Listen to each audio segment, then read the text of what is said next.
Hindi halos iniwan ni Jennifer si Camila. Sunod ito ng sunod at utos ng utos sa kanya. Kaya pagbalik ni Gab galing sa trabaho ay napansin agad nito na mukhang pagod na si Camila. "Babe, nandito ka na pala." Lumapit si Jennifer at hinalikan nito si Gab sa labi pero umiwas ito. "Teka lang, bakit pagod na pagod si Camila?" Nagtatakang tanong nito. "Bakit ba mas concerned ka sa kanya? Katulong naman natin siya, di ba dito?" "Of course, mapapagod siya. Bawal ba siyang utusan?" "Ano bang nangyayari sa'yo? Ba't palagi ka nalang galit? Hindi ka naman dating ganyan. Ikaw, anong nangyayari sa'yo? Ba't pa naiiwas ka nalang palagi sa akin? Pagod ka na naman ba?" Sarkastiko ang tanong nito. "Jennifer, please. Mamaya na lang tayo mag-usap." Pumasok muna si Gab sa kwarto nila para makaiwas sa kanilang pagtatalo ni Jennifer. Habang si Camila ay napayuko na lang dahil iba makatingin sa kanya si Jennifer. "Sige Camila, magpahinga ka na." Sumunod naman si Jennifer sa itaas para suyuin at humingi ng pasensya kay Gab. "Babe, sorry na talaga ha. Hindi ko sinasadyang, ang dami ko lang talagang iniisip. Lalo na sa trabahong naiwan ko, babe. Naninibago lang talaga ako sa iyo.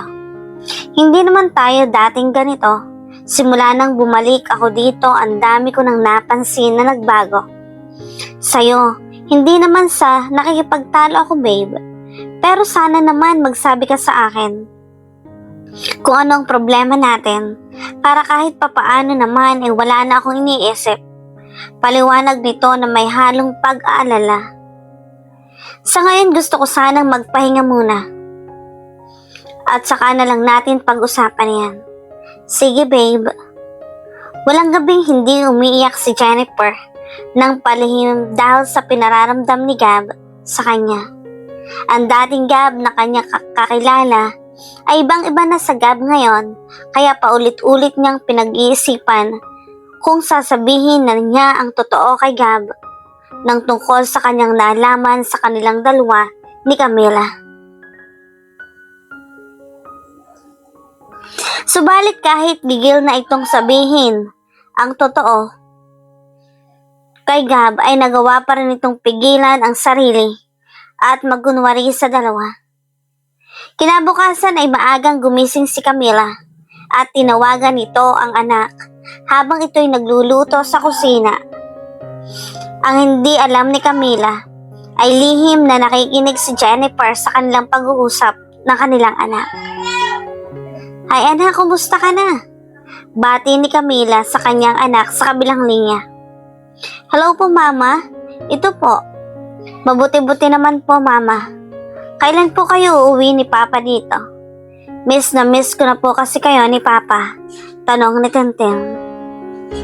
Nanlaki naman ang mata ni Jennifer nang marinig nito ang salitang Papa. "Anak, pasensya na ha. Busy pa kasi ang papa mo ngayon, may trabaho pa siya. Pero hayaan mo anak. Pag hindi na kami parehong busy ay dadalawin ka namin ha." Sagot nito sa kanyang anak. "Saan po pala si Papa Mama?" tanong ni Tintin. "Natutulog pa anak," sagot ni Camila. Mas lalong nanlaki ang kanyang mata nang sabihin ni Camila na tulog pa ito. Mas napunan na naman ang kanyang pagdududa. "Good morning Camila," bati ni Jennifer kay Camila. Halos mabitiwan naman ni Camila ang cellphone na hawak nito. "Kanina pa po ba kayo ma'am?" Kinakabahang tanong nito. "Ngayon lang. Don't worry. Hindi ko naman narinig. At bakit parang kinakabahan ka? May nangyari bang masama sa kausap mo?" Pagkukunwari nito. Wala po ma'am." Kinakabahang sagot nito. "Okay Camila, magtatrabaho na ako. At si Gab, dito lang siya ngayon. Ipagluto mo na lang siya ng paboritong niya kagaya ng dati." "Kagaya po ng ano ma'am?" tanong ni Camila. "Bakit? May iba na ba siyang paborito ngayon?" Patamang tanong nito. Ha? Ano pong ibig niyong sabihin? Nagtatakang tanong nito. Ano ka ba, Camila? Marami nang nagbago sa bahay na to. Basta-basta kung anong gusto ni Gab, ipagluto mo na lang siya, okay? Sige po, ma'am. Wala pong problema.